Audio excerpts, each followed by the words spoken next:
As part of the 20th anniversary of the fall of the Berlin Wall, the first in a brand new series now on BBC World News, as Matt Frei explores different aspects of Berlin, a city that thrives on diversity.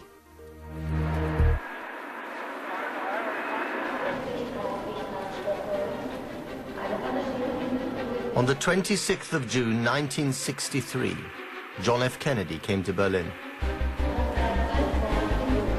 It was a day that would change the city and its place in history. All free men, wherever they may live, are citizens of Berlin. And therefore, as a free man, I take pride in the words, Ich bin ein Berliner.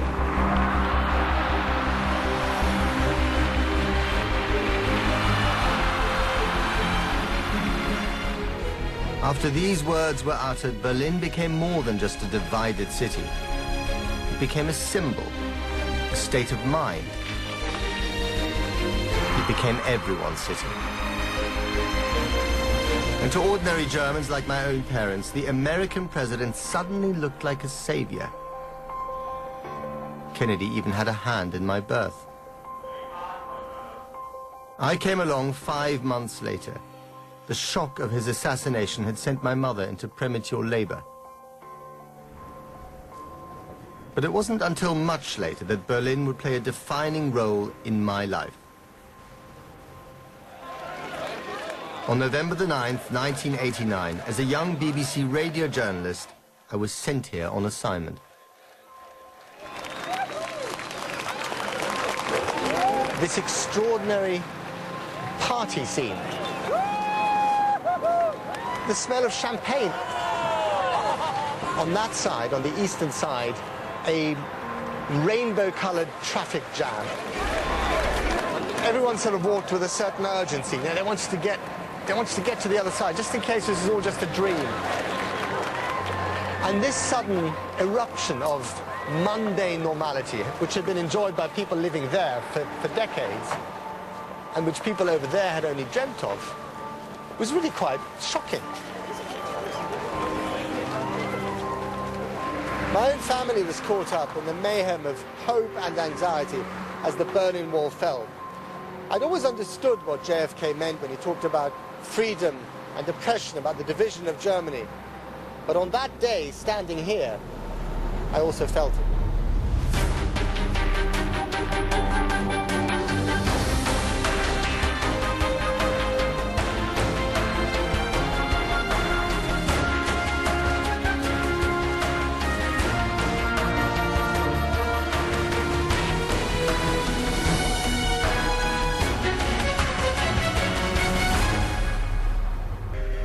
On the streets of Berlin have been born the great and terrible ideas of our time.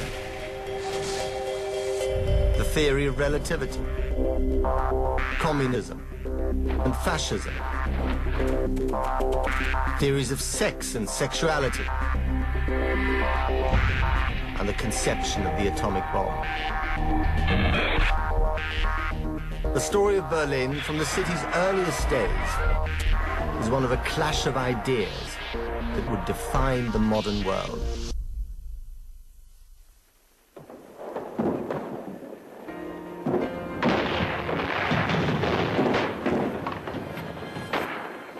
In April 1945, the Russian army battled towards the center of the city to defeat Hitler and put an end to the Second World War. Amidst the carnage, a lone figure could be seen making his way through the rubble of Berlin towards the airport. He was a pilot and he was carrying a painting taken out of its frame. His mission was to take that painting safely out of the country. But armed only with a handgun, the mission was doomed to fail. He was shot and fell wounded. But why would a pilot who's just survived the slaughter of the Second World War now risk his life for a painting? Because the painting was both an icon and a key to unlocking the soul of Berlin.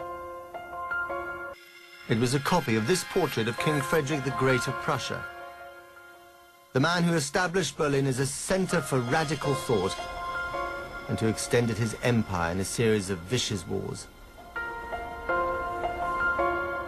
To understand Frederick is to understand Berlin. Frederick, or Fritz as he was known, was born in 1712. He lived and reigned before Germany had become a unified nation, when Berlin was still a fledgling capital of the Kingdom of Prussia.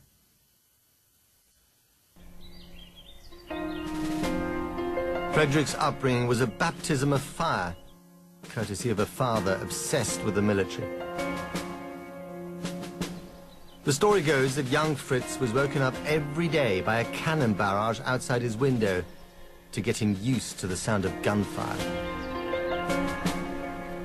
At 16, the young Fritz began to rebel. He got his tutors to teach him classical poetry and the flute against his father's will.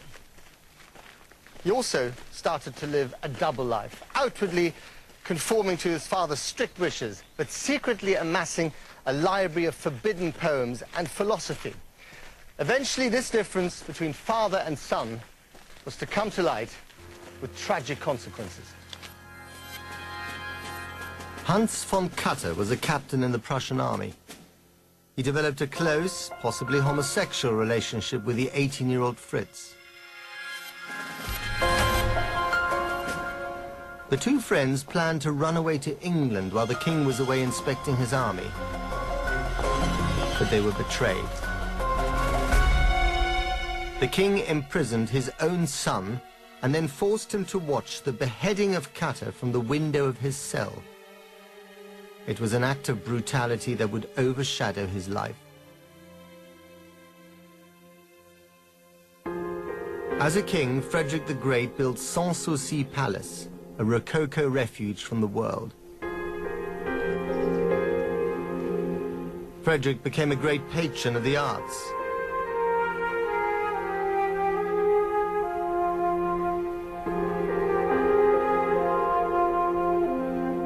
Himself an accomplished flautist, it was he who gave the concerts.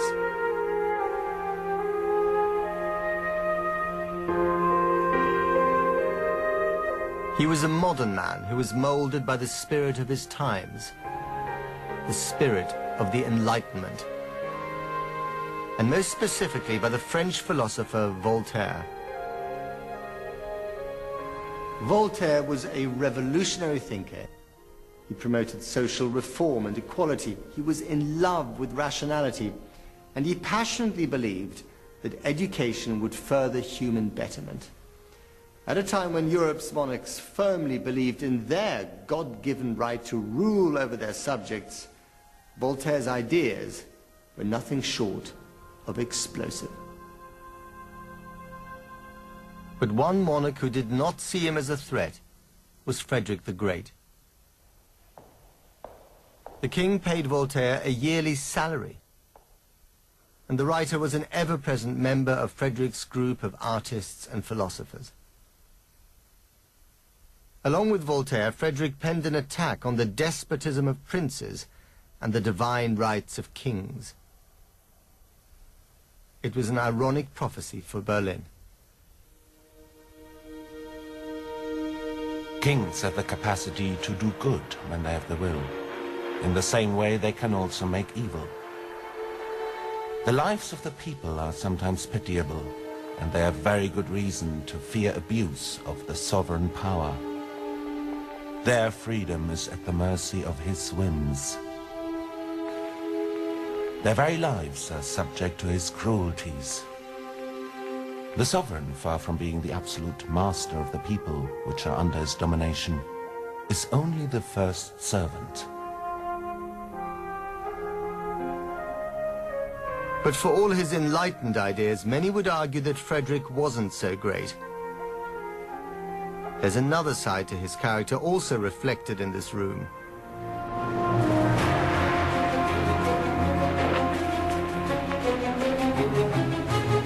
The tools of battle glorified. However much Frederick rebelled against the military traditions of his family, they were in his blood, and he himself began to hunger for territory. Frederick the Great invaded Saxony, He fought wars with Austria, France, and Russia.